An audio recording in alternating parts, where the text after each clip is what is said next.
What's up and welcome to my benchmark battle between the Titan 18HX and the Scar 18.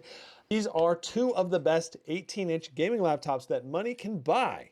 Now, the fully equipped Scar 18 that we have today costs $38.99 versus the Titan coming in at $53.99. We have an i9-14900HX and an RTX 4090 in both laptops, 128 gigs of DDR5, 5600 running at 3600 mega transfers though, 4 terabyte SSD, which is two terabytes in RAID 0, and a 4K plus UHD plus 120 hertz mini LED display.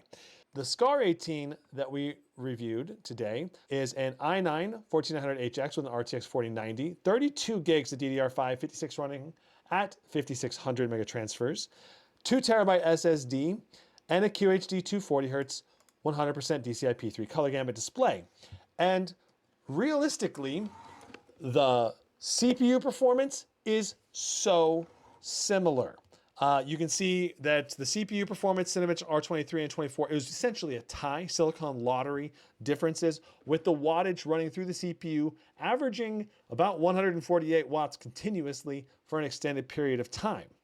The speaker test, the Titan wins by a noticeable margin. It was louder, and maybe the Scar 18 had a little better clarity, but that's probably because it was also running at lower volume. Overall, the speakers in both are pretty good. The Titan just a bit better.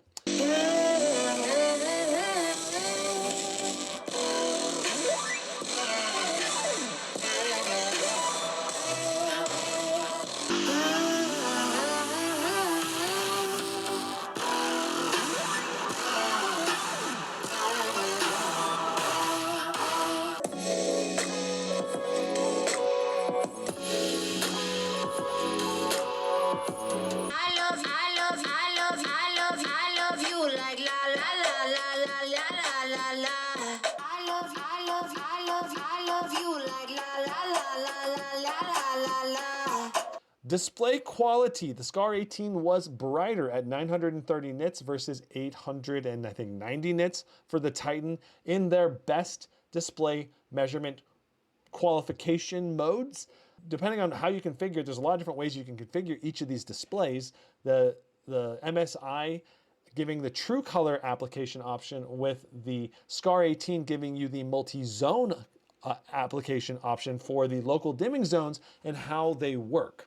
So overall, I like the blend of the resolution and display quality on the Scar 18 a little better, because also the color gamut was like a few percentage points better, about 3% more of the P3 color gamut on the Scar 18, and I like a 240 hertz display more than a 120 hertz display because I'm an esports gamer and I definitely can tell the difference between 120 hertz and 240 hertz. That said, the Titan 18 still can play esports pretty well. The display is very responsive and feels good to play those esports games. Weighing in, the Scar 18 was 1.1 pounds lighter. The Titan definitely is a bit beefier to haul around. The build quality is very close, but I think the Titan wins for rigidity and build materials, where the Scar 18 wins for hinge design. Those are kind of the two primary things. That's why I called it a tie, but if we were to break it down, that's how I would break it down. Design comparisons, Scar 18 has better RGB implementation with its front RGB, rear RGB. Those are cool, but I think the big design snafu that the MSI made was making the rear not have RGB at all. And then the rear also has this blue thing on the back. Makes the laptop feel gamery even if you disable RGB, where with the Scar you can disable the RGB and you can go into a business meeting and not feel like you're a gamer showing off your unicorn vomit, you know? It gives you more versatility as a professional with the Scar 18. The light up touchpad on the Titan is really cool. It works really well as well. Now the glass touchpad on the Scar 18 is great, I think, as well. It's kind of a softer click. Some people will like that, some people won't. The main thing about the haptic touchpad on the Titan is that you need to learn to use a very soft touch with it. Otherwise you'll accidentally click fairly often. Still, they did do a BIOS update. Make sure you updated the BIOS on the Titan to get the new mouse firmware, or whatever you want to call it, to make it feel a lot better. But I still think it could use some more tweaking, or maybe user-specific pressure sensitivity adjustment on the, like some kind of utility or tool, and maybe an MSI center to adjust the touchpad. Overall, both touchpads are great. I think the color light up touchpad on the Titan is more special looking for sure. Windows Hello on the Titan is also really awesome. G-Sync and Advanced Optimus on the Scar 18, big advantage to the Scar 18 in that sense. Keyboard on both, lots of functionality, full number pad on both. Both feel really good to type on. Titan 18HX mechanical Cherry MX keys are one of the reasons why the Titan is more expensive than the Scar.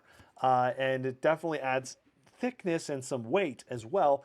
And I think the Titan feels great to type on. It's just kind of loud to type on. Some people will like that, some people won't like that. It's going to depend on personal preference. The actual layout, I think, is about equal, and functionality is about equal, but different functionality pros and cons for each one. Max fan noise, Scar 18 noticeably quieter, 65 decibels versus I think 56 decibels for the Scar 18.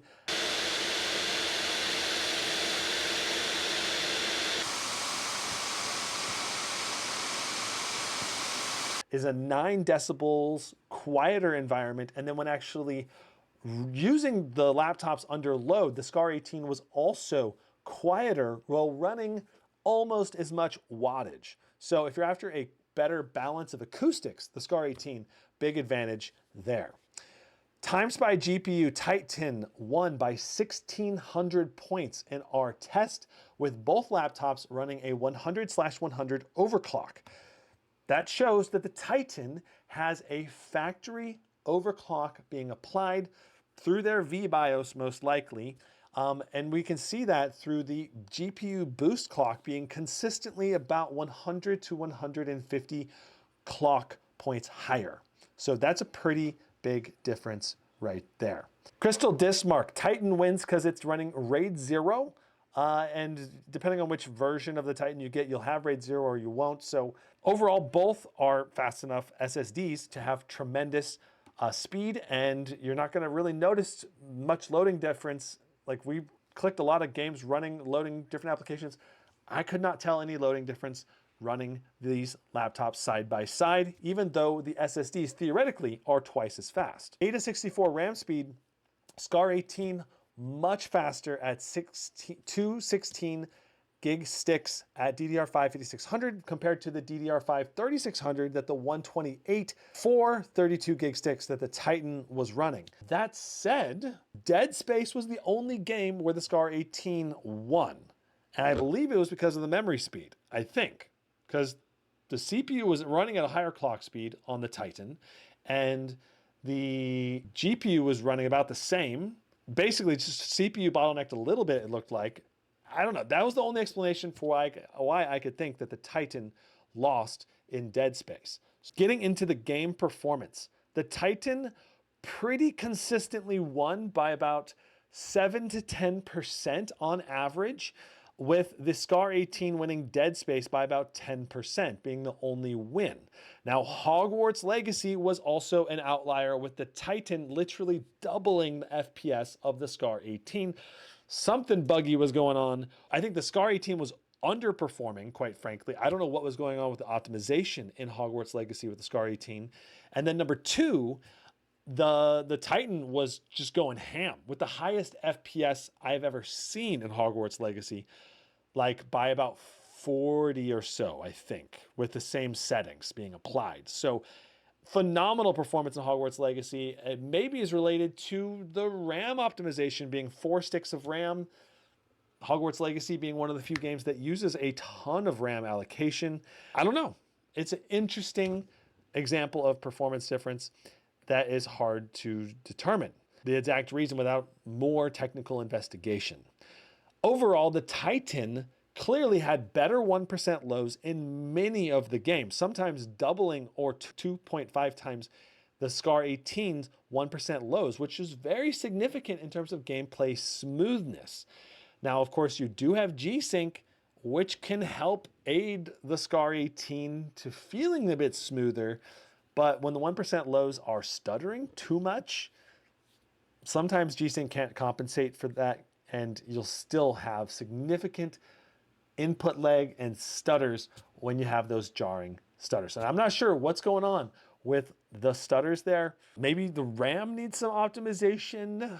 I can't think of the reasons why we're having such bad 1% low stutters in some of those games. And some of them weren't really even that bad. Some of it was just the Titan's 1% lows were just phenomenal, way above normal. And that's partially, I think, because the CPU power allocation in the Titan was consistently about 10 to 20 watts higher than the SCAR 18. And then you also have the 4 sticks of RAM that could be aiding the 1% low optimization. When the CPU needs to go access data, there's multiple sticks to access that data through, and that may significantly improve accessibility to the in-game assets to improve 1% low performance. More testing would need to be required to verify that though. Overall, the Titan had, I think the Titan from a gameplay perspective was a clear winner today. By a large enough margin that you could be confident if you bought the Titan knowing that you were going to get more performance, at least, than the SCAR 18. Now, price to performance justification for the $53.99 price tag versus $38.99 price tag, that is a huge difference in price, and probably it far exceeds the price to value versus your performance you're getting for your money. So for price to performance, the SCAR 18 still beats the Titan.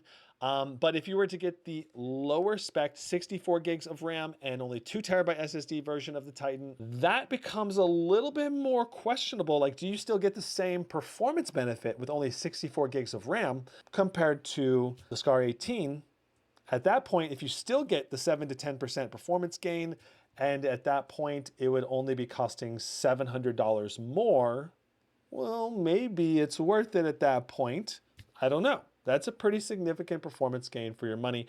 And I think it's likely that the Titan is probably going to be the fastest air-cooled gaming laptop for this year because of the factory overclock on the VBIOS. Could Asus do that on their side of things? I don't know, maybe in the background, but Asus hasn't done that. Their engineers have not pushed the laptop to the limit like that. Yeah, the other company we know have pushed the factory VBIOS to a higher clock speed is XMG, or electronics, and if you're in the United States. But typically, XMG does not push the extra high boost clock unless you're running the water cooler. So running the water cooler is probably the only scenario where the XMG Neo 16 would consistently beat the Titan.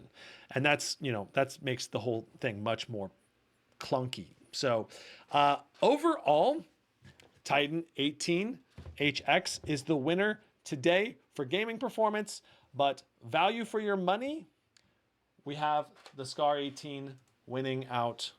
So I hope all of you enjoyed this side-by-side performance comparison with these two monster gaming laptops. Big shout out and thank you to Asus for sending me the SCAR 18 and MSI for sending me the Titan 18 HX. I'm going to see if I can get some more high-end gaming laptops to do some more side-by-side benchmarks and tests. If you enjoyed this video, hit the like button, hit the subscribe button. Thank you guys so much for tuning in the live stream. Hope you enjoyed it. I'll see you in the next one. Brandon out.